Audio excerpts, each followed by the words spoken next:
All right, so today we talked about relations and functions, okay? And remember, a relation is simply a set of ordered pairs. So anything, any graph can be a relation. We can write out a set of ordered pairs, to make a graph, whether it's a circle, a square, a line, anything can be a set of ordered pairs, okay? The x values are called our domain, and the y values are called our range.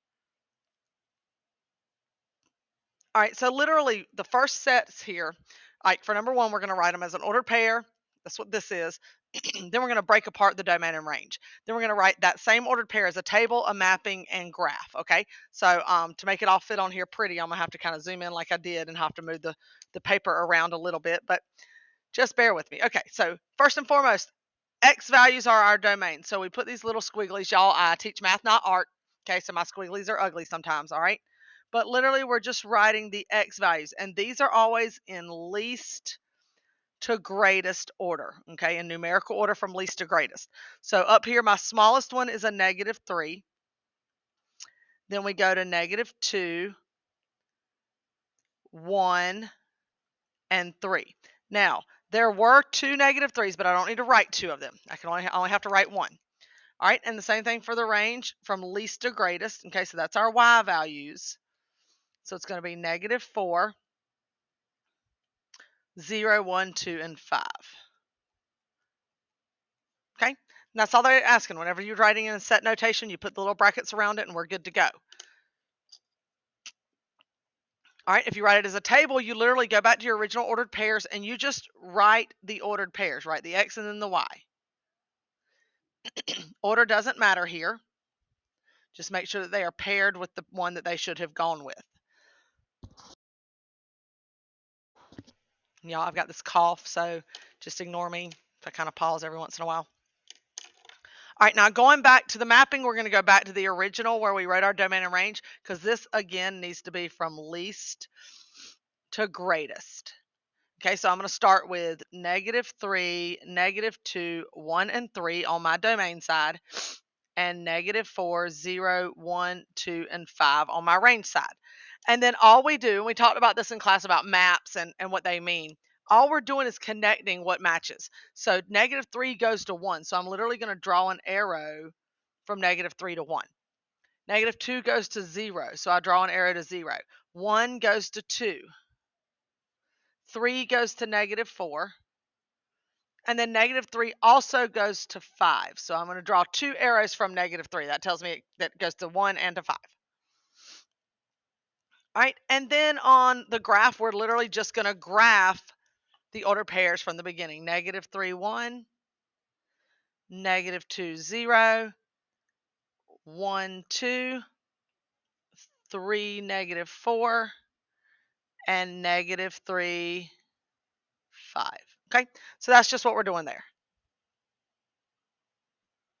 It's plotting the points from the original ordered pairs. All right, number 2. Okay, same thing. I'm going to start with my domain and my range. So my domain are my x's. -2 is first. -1, 0, 2, and 5. Okay, and then my range are my y's. -4, that's all these. -3, -2, -1, and 4. Okay, and then go from there to our table.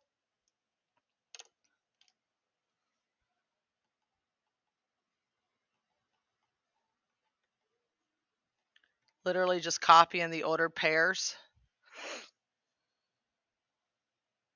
All right, but the mapping goes back to my domain, so -2, -1, 0, 2, and 5, -4, -3, -2, -1, and 4, and connect your line. So -2 goes to -3, -1 goes down to 4, 0 goes to -2, 2 to -4, and 5 to -1.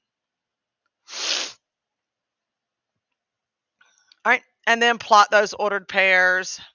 -2, -3, -1, 4, 0, -2, 2, -4, and 5, -1. All right, so easy enough on those. And then from there, you are going to look at number 3, which on number 3, the only thing they gave us was the graph. So we're going to have to take this graph and then work kind of backwards. So I'm going to jump from the graph to the table first because I think that's the easiest thing to do. And I'm literally just going to start at a point. So I'm going to start right here. That's -2, 3. Okay, this is 4, 2. All right, this one is -1, 2, 3, 4, 5, -4.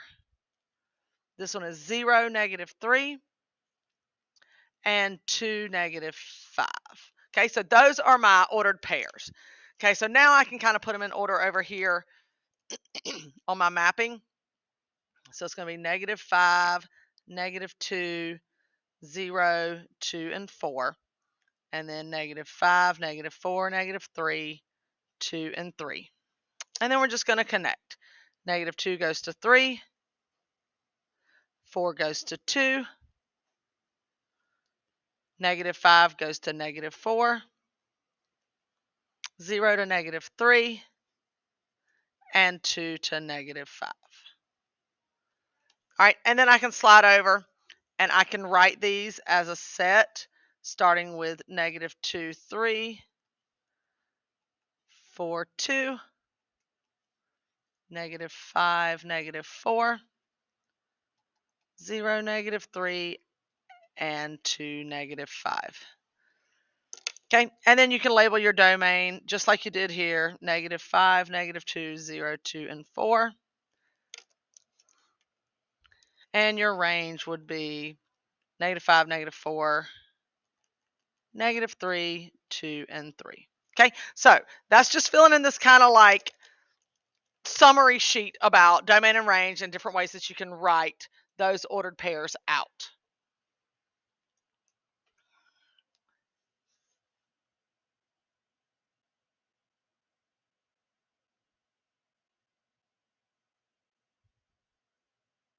All right, so then we switched gears and we went to our second set of notes, okay, where we started about talking about functions. Now, like I said, last time we were talking about just relations. That first thing was on relations only. Anything can be written as a relation. All right, and then we jump to functions, okay? So let's get our definition in first.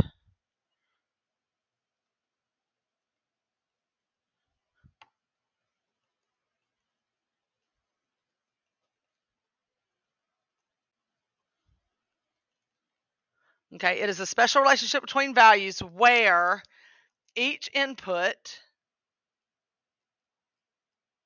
which is our x values, has exactly one output, which is our y values. Okay, y'all, I'm not trying to be funny, but the easiest thing to remember is for it to be a function, your x's do not repeat. That is most important. For it to be a function, your x values do not repeat. Okay, so I'm just going to give you a few right here to show you what I mean.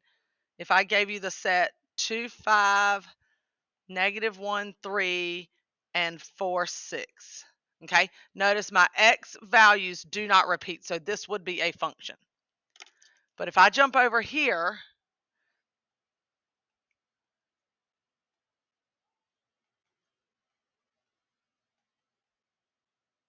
okay, and my ones are there twice, that makes it not a function. Okay, so your x values cannot repeat.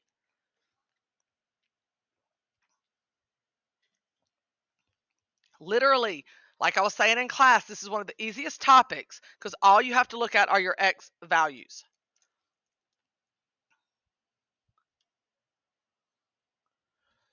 So here we go. X's only is what I'm looking at. 5, 3, 2, 0, and -1. If none of those repeat, it is a function. -2, 0, 2, 3, and 2. So right here, I have 2 twice, so that makes it not a function. X's only, y'all. -4, -3, -2, 1, and -3. Again, I have two -3s, so that makes this a no. 1, 2, 3, 4, and 5. Everything is different, so that makes this a yes. So that's how we do it from ordered pairs. After ordered pairs, we're going to go to our tables. Again, X is only, y'all, literally, you are only looking at half. It only matters about half of it, this part. Okay, so we're going to look right here. 3, -1, 0, 2, and 3. Oh, there's 2 3s, so that's a no. None of these repeat, so that's a yes. None of these repeat, so that's a yes. There's 2 4s here, so that's a no. None of these repeat. Now, positive negatives don't matter, okay? None of those repeat, so that is a yes. None of those repeat, so that is a yes. All right.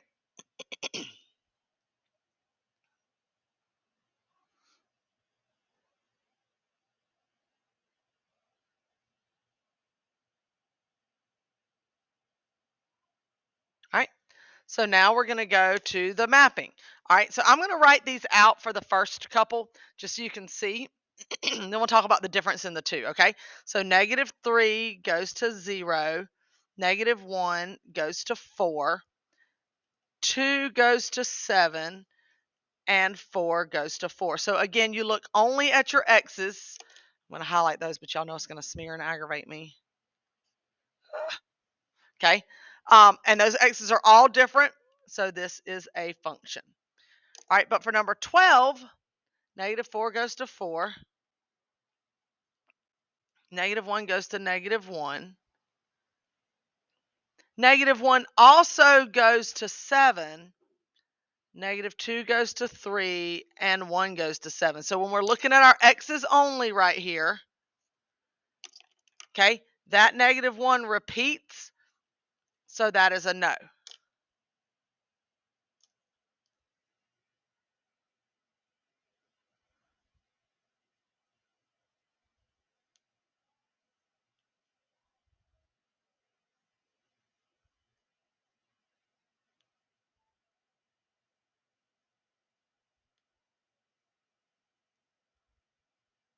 Okay.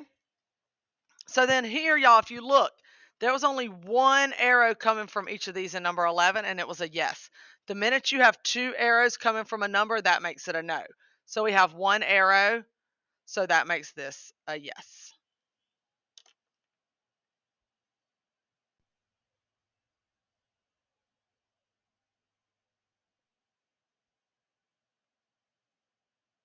Okay. All right. On the back side, on the other side, okay, we talk about the vertical line test. And the vertical line test is, some of you knew it as the pencil test, okay? But I like saying the vertical line test because you got to know which way to hold your pencil. We talked about that, okay? So if a vertical line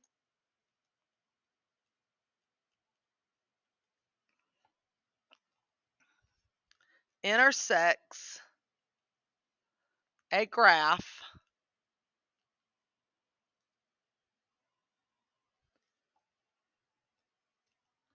more than once, then it is not a function.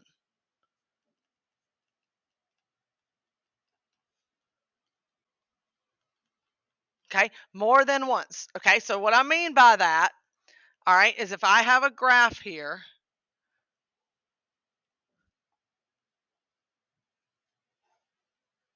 okay, and I'm going to draw me just a line like so. Okay, now I'm going to take my green pen and I'm just going to draw. You don't need to draw these, but this is what it means. If you take your pen and you sit it down anywhere on this line, okay, it should only go through one point. If I draw a vertical line here, it goes through one point. Don't draw all these lines, it makes it ugly. Okay, but I'm just showing you. Everywhere I draw, it only goes through one point. That makes this a function. Okay, but if I have a function that looks like this, actually, let me, okay, so if that's that circle, if I take this red line, this red pen, and draw a vertical line, you see right here it goes through twice. you can't have that. That's what means that's not a function. Okay, it can only go through the points one time. Anywhere on the graph, it can only cross one point. Okay, so 14 through 21, that's what we're doing. Looking at number 14. If I draw the vertical line right here, it passes through 2 points, which means this is a no. But here, every vertical line I draw only goes through 1 point, so that makes this a yes. Okay? Again, don't draw all these vertical lines all over your paper, y'all. You can just literally take your pen or pencil and see, no matter how many lines you draw, it only goes through 1 point for this one. But here, it goes through 2, so that's a no. Again, here, anywhere, and it only has to happen once. It only has to go through 2 points once for it to be a no. And this one, everywhere you draw, is a yes. All right, last one, next last one, number 20. This is a vertical line itself. Everywhere those two lines touch everywhere, y'all. So this again is a no. And then this one is, in fact, a yes. Okay, your homework is only problems number 1 and 2, and then 15 through 22 on worksheet 26. Just yeses and nos. I think 1 and 2 you have to write out the mapping and so forth. Okay. All righty, y'all have a wonderful evening, and I'll see you tomorrow.